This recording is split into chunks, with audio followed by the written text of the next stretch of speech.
In 1570, a black lacquered carriage rolled into a farming village somewhere in rural China. What happened next would determine the fate of a 12-year-old girl whose name history never recorded. This is the story of the women who entered the Forbidden City and rarely left alive. The Ming Dynasty's imperial household was one of the most complex political structures in human history. At its center sat the emperor. Around him existed a carefully constructed hierarchy of women, known as the Imperial Harem, or ****. This wasn't a romantic court. It was a system of power, control, and survival where thousands of women competed for the attention of one man. Knowing that obscurity meant death just as surely as prominence did, selection into the imperial household was not voluntary. The Ming government conducted regular surveys of rural provinces, searching for girls between 12 and 16 years of age. Officials evaluate physical features with clinical precision, facial symmetry, skin tone, posture, and especially foot size. Families received compensation, but refusal was not an option. Once selected, a girl became state property. The journey to Beijing marked the end of one life and the uncertain beginning of another. Girls traveled under armed escort, not for protection, but for control. Upon arrival at the Forbidden City, they entered a world governed by unwritten rules and absolute hierarchy. The palace eunuchs, castrated men who managed the inner courts, became their primary supervisors. These men wielded enormous informal power, controlling access, reporting behavior, and enforcing discipline. New arrivals underwent immediate transformation. Physical inspections eliminated those deemed unsuitable. A birthmark, a slight visual impairment, or asymmetrical features could result in immediate dismissal. For those who remained, the process of becoming court-appropriate began. This often included foot binding, a practice that involved breaking and reshaping the bones of the feet to create the arched, tiny feet considered beautiful in elite circles. The pain was deliberate. It reinforced control and limited mobility. Training focused not on education, but on performance. Girls learned to kneel, to serve tea, to walk without sound, and to speak in measured tones. Silence was valued above all. Obedience was rewarded. Mistakes were remembered. The goal was not to develop individual women, but to produce interchangeable assets who could serve the emperor if summoned. The hierarchy within the harem was rigid. At the top sat the empress and senior consorts, women who had borne sons or maintained the emperor's favor over decades. Below them existed multiple ranks of concubines, each with specific privileges and responsibilities. At the bottom were the ***, the selected women in training who performed menial labor while awaiting possible elevation. Competition was constant, but quiet. Women monitored each other, reported infractions, and maneuvered for advantage. Advancement depended entirely on the emperor's attention, which was rare and unpredictable. Being summoned once meant little. Being summoned repeatedly could change everything. But favor was fragile. A woman elevated 1 month could be accused of misconduct the next. The Empress Dowager, typically the emperor's mother, held power that often exceeded the emperor's own within the harem. She controlled appointments, resolved disputes, and determined punishments. Her word was final. Women who threatened her preferred candidates often found themselves accused of crimes ranging from theft to witchcraft. Evidence mattered less than political necessity. Daily life followed strict routine. Women rose before dawn, dressed in designated robes, and reported to assigned posts. They served senior consorts, cleaned quarters, attended ceremonies, and practiced the arts considered appropriate for potential imperial partners. They were watched constantly. Eunuchs monitored movement, recorded behavior, and reported anomalies. Guards prevented escape. High walls prevented contact with the outside world. Meals were adequate but plain for lower ranks.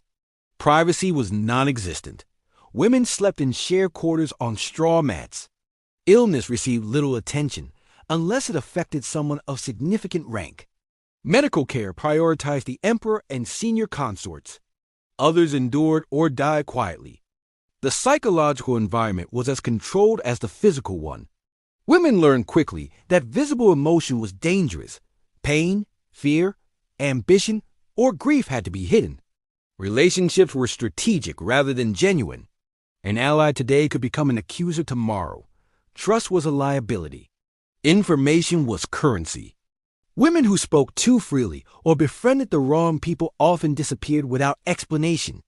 This system was not unique to the Ming Dynasty. Similar structures existed throughout Chinese imperial history and in courts across Asia, but the Ming period, spanning from 1368 to 1644, represents one of the most documented eras of this practice. Records, though incomplete, reveal a world where women lived under absolute control, where survival required constant vigilance, and where the promise of elevation came with the reality of exploitation. For the rare woman who caught the emperor's attention, elevation brought new dangers. Pregnancy was both an opportunity and a death sentence in waiting. Bearing a child, especially a son, could raise a concubine from obscurity to protected status. It also made her a threat to every other woman who hoped to secure her own son's future as a potential heir. Historical records document numerous cases of poisoning, false accusations, and mysterious deaths surrounding pregnancies in the imperial household. The methods were often subtle. Herbs added to tea could induce miscarriage. Accusations of witchcraft or disrespect could result in execution. Even successful births offered no security. Children were immediately removed from their mothers and placed under the care of official nurses in separate palace sections. A mother might see her child only during scheduled visits, always supervised, always brief. The Empress Dowager controlled these situations absolutely. She determined which children received resources, education, and protection. She decided which mothers posed threats and which could be tolerated. Her decisions were final and unchallengeable. Women who navigated this successfully required not just luck, but sophisticated understanding of court politics, careful management of servants and informants, and the ability to anticipate threats before they materialize. As women aged, their value diminished. The Ming emperors, like their predecessors, preferred younger consorts. Women in their 20s, once considered attractive candidates, found themselves ignored as new teenagers arrived. The palace had no retirement system. Women who entered rarely left. They remained, growing older in quarters that grew simpler, eating meals that grew smaller, watching younger women repeat the same desperate attempts at elevation they had once made themselves. Economic pressures outside the palace walls often trigger crises inside them. During famines, the imperial household reduced expenses by eliminating what it considered excess. This meant people, specifically the women who no longer served immediate political or reproductive purposes. Historical records from the Ming period note several instances where large numbers of concubines disappeared during times of economic stress. No official explanations were provided. No records listed names. They simply ceased to exist in palace documents. Disease also claimed many. The Forbidden City, despite its grandeur, was not a healthy environment. Thousands of people lived in close quarters with limited sanitation by modern standards. Respiratory illnesses spread quickly. Infections from foot binding caused permanent damage and sometimes death. Medical care was reserved for the emperor and his immediate circle. Lower-ranking women suffered without treatment. Some women attempted escape. Success was nearly impossible. The Forbidden City was designed to prevent exit as much as to prevent entry. Multiple gates, constant guard presence, and the eunuch surveillance system meant that any attempt required extensive planning, bribery, and extraordinary luck. Those caught faced execution. Those who succeeded became fugitives in a society where former imperial concubines had no legal identity outside the palace and no means of support. Yet resistance existed. Women formed covert networks, sharing information about threats and opportunities. They protected each other's children when possible. They warned each other about dangerous servants or hostile senior consorts. These acts of solidarity were small but significant in an environment designed to prevent collective action. Modern scholarship has begun examining these women's lives with more nuance. Earlier historical accounts, written primarily by male officials, often dismissed concubines as decorative or irrelevant. Contemporary researchers recognize them as political actors operating under extreme constraints. They negotiated power, protected their children, and in some cases influenced policy through careful management of their relationships with the emperor or his mother. The system itself reflected broader Chinese imperial philosophy. The emperor was considered the son of heaven, and his household was meant to mirror cosmic order. Hierarchy, ritual, and control were fundamental to maintaining that order. Women's bodies and lives became instruments of state function.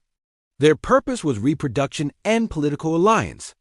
Their value was assessed and reassigned based on utility to imperial power. This reality was not hidden from the women themselves. They understood what they entered when the gates closed behind them. They knew that survival required suppressing individual desire in favor of strategic performance. They recognized that motherhood would not grant them control over their children.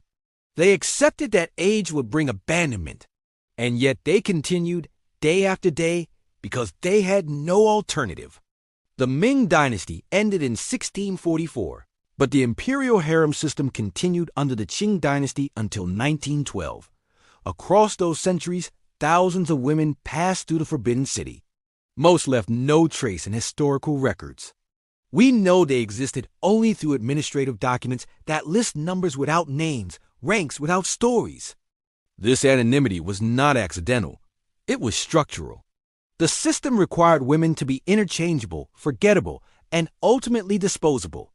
Their silence was enforced, their stories erased, their resistance unrecorded. What we can reconstruct comes from fragmentary sources, occasional memoirs, legal documents, and the rare accounts of women whose positions gave them enough visibility to be mentioned in official histories. Their lives were not footnotes. They were the hidden foundation of imperial power.